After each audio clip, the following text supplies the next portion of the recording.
ಅಕ್ಕಿ ಅನ್ನಕ್ಕೆ ಕೇಳಿತ್ತು, ನೀನು ನಾನೇ ಆಗಿದ್ದೆ, ಆದರೆ ಅದು ಹೇಗೆ ಅನ್ನವಾದೆ? ಅನ್ನ ಸುಂದರವಾಗಿ ಉತ್ತರಿಸಿತು, ನೀರು ಮತ್ತು ಬೆಂಕಿಗಳ ಸಂಪರ್ಕಕ್ಕೆ ಒಳಗಾದೆ, ಅವುಗಳ ಸಂಸ್ಕಾರದಿಂದ ಮೃದುವಾದೆ, ಮಧುರವಾದೆ. ಅಕ್ಕಿ ಎನ್ನುವ ಭಾವ ಕಳೆದುಕೊಂಡೆ, ಅನ್ನ ಎನ್ನುವ ಅನುಭವ ಪಡೆದುಕೊಂಡೆ.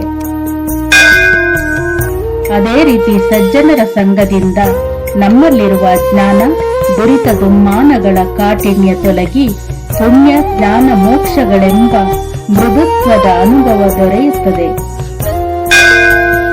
ಯಾವುದು ನಿನ್ನ ಭಾಗ್ಯದಲ್ಲಿ ಇದೆಯೋ ಅದು ನಿನಗೆ ಸಿಕ್ಕೇ ತೀರುತ್ತದೆ.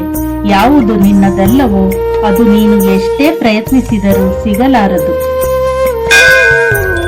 ಚಿಂತೆ ಬಿಡು, ಜೀವನದಲ್ಲಿ ಬರುವುದೆಲ್ಲವನ್ನು ಬಂದಂತೆ ಸ್ವೀಕರಿಸು. ಬದುಕೇ ಒಂದು ಹೋರಾಟ. ಈ ಹೋರಾಟದಲ್ಲಿ ನಾವು ಮಾಡುವ ಕಾರ್ಯವನ್ನು ಪ್ರಾಮಾಣಿಕವಾಗಿ ಮಾಡಬೇಕು.